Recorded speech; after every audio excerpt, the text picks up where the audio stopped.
पाश्चात्य सभ्यता शिशु जमी गोटे आमर जमी मौलिक अधिकार अच्छी शिशु मान अधिकार अच्छी चारोटी अधिकार हूँ right to survival, right to participation, right to development, right to protection. किंतु शिशुटी जितेबाला आपण जानवे विश्व में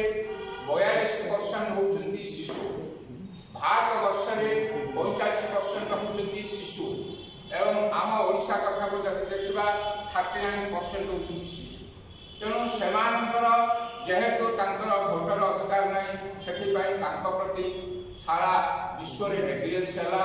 तेणु 1942 मसीह यूएन इंटरफेयर कर शिशुर केमी उन्नति, शिशु केमी चाहिए मौलिक अधिकार कही ए मौलिक अधिकार केमी तार सब्यस्त हम सी तार से तार पार्टी को सुनी शिशुटी शिशु माने आप एक्ट विभिन्न प्रकार अच्छे आपंकर राइट टू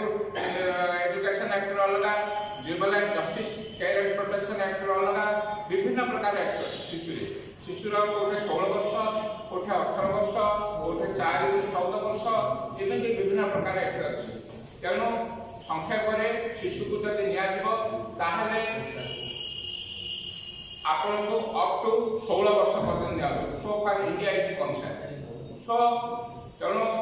शिशु को आम कहचे आम पुओटा केमी अधिक mark school college university topper, किंतु आम शिशुटी आम संतान संतति आम कन्याटी केमी भल आदर्श आदर्श गृहिणी हम, आदर्श शिक्षायित्री हम, आदर्श बहु हम, आदर्श भौणी हम, ये सब विषय आम के चिंता कर जहाँफल कि पिलाटी कहते आम मोबाइल पिला देखी माँ तेणु से प्रकार दिग गति कर आज आम पु अमेरिका रही बहुत पैसा रोजगार कर बहु रोजगार कर बंगला कर जितेबले माँ की फोन कर बापारे तो बापार देह भल ना से पिला आसुना कहीं आम से प्रकार संस्कार से प्रकार संस्कार जो आम तेणु शिशु प्रथम गुरुत्व देवा शिशुटी केमी उत्तम मनुष्य